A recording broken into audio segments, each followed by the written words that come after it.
Swadika, bonjour à tous, merci de me rejoindre pour cette nouvelle vidéo de la Thaïlande de Pia. J'espère que vous allez bien. Je me fais discrète en ce moment parce que c'est compliqué d'exercer mon métier de guide avec le Covid et la fermeture des frontières.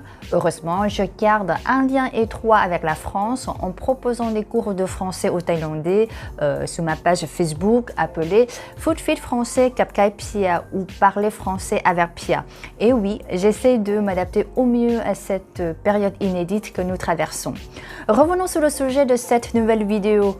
Aujourd'hui, je vais vous parler d'une fête très populaire en Thaïlande. Il s'agit de Loi Krathong, aussi appelée Fête des Lumières.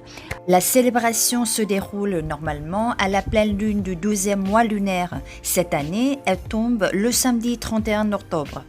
En Thaï, Loi veut dire flotter et Krathong est traditionnellement un radeau en matière végétale composé de feuilles de bananier en forme de fleurs de lotus, une bougie et 3 bâtons d'encens signifiant Bouddha, son enseignement et ses disciples. En Thaïlande, cette tradition a débuté à Sukhothai, une ville du Nord, mais est à présent célébrée à travers tout le pays. Depuis le XIIIe siècle, les radeaux sont déposés sous les flots afin de rendre hommage à la déesse de l'eau, Pramakongkha. L'origine de ce festival viendrait d'Inde. Cette célébration hindouiste consiste à honorer la déesse du Gange grâce à des lanternes flottantes et à marquer par la même occasion la fin de la saison des pluies. Il s'agit également de se débarrasser du malheur et des mauvaises choses afin de pouvoir repartir d'un bon pied.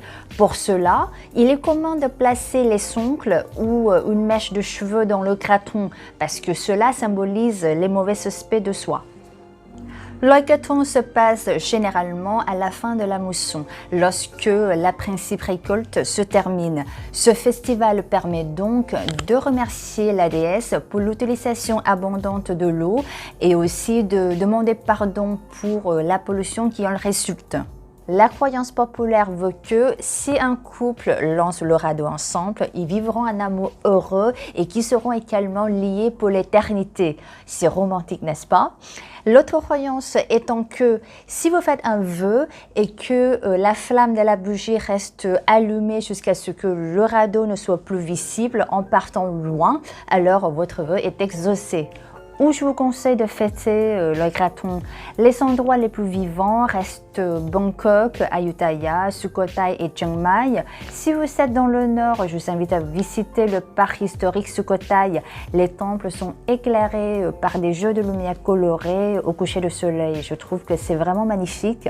Vous pouvez également assister à un spectacle avec son et lumière, retraçant l'histoire de l'ancien royaume de Sukhothai. Ma vidéo touche à sa fin. Si elle vous a plu, n'hésitez pas à la liker, à la commenter et surtout à vous abonner pour ne pas rater mes prochains contenus sur la Thaïlande. Je vous souhaite une très belle fête et on se retrouve très vite pour une nouvelle vidéo. Swadika!